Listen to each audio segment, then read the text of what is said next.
Makahilak tan-awon, gikumot gyud ako ang dughan ani. Nag-viral ang usa ka anak, gipatulpo niya ang iyang kaugalingong amahan. Iyang gipatulpo ang iyang kaugalingong amahan tungod lang kay wala makahatag og 500 allowance kada adlaw sa iyaha. Napakyas og isa ka adlaw wala kahatag ang iyang amahan, iyahang gipakauwawan sa tibuok kalibutan. Tungod lang sa usa ka adlaw nga wala mahatagit 500. Nag-viral ni siya karon.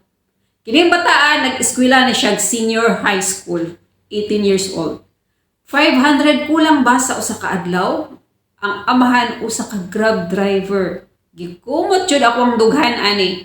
Wala huna-hunaa ang sakripisyo sa iyang amahan. Sobrang init karon diha sa Pilipinas, nagbuwat sa adlaw para lang masuportahan niya ang iyang anak nga nag-eskwela. Di pud nato masigurado pila ang iyang kita matag adlaw. Ang iyang trabaho bilang isang Grab driver. Unya kining iyang amahan na apud laing pamilya. Pero wala niya pasagdi ning bataa, iyahag yun ning gisuportaan niya. Gusto po niya makahuman yung eskwela. Unya kining iyahang inahan pod nagtong-it.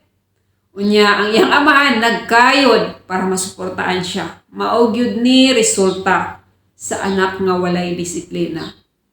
Dili mo appreciate sa mga butang nga gihaguan, di kabalo mo appreciate sa edad niya 18, no? Pwede man pud siya mag-working student kung eager gyud siya makahumag eskwela, di ba?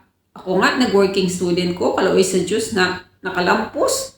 Kitang inahan kinahanglan gyud nato maningkamot nga maka-income pud ta. Dili nato isalig tanan sa ato ang bana. Kay nga ning sitwasyon, no, magbuwag, luoy ang mga bata, walay disiplina. Ayaw gyud din yung anara ang mga bata nga hayahay nga kahintang. Nya ikaw inahan wala pud kay income, nagsalig ra tanan sa bana. Luoy ka. Wala kay kwarta. Kay wala man ka maningkamot pod nga bisan naara sa balay, mangita pud tag way nga maka-income jud ta. Lahi ra jud kung naa pud tay kaugalingong pangita. Dili kay magtungit. Kitang inahan disiplinahon nato ato ang mga anak unsaon pag-budget, unsaon manginabuhi para modako sila, kabalo sila maning kamot, kabalo sila unsaon pud manginabuhi para makakwarta. Dili kay magsalik.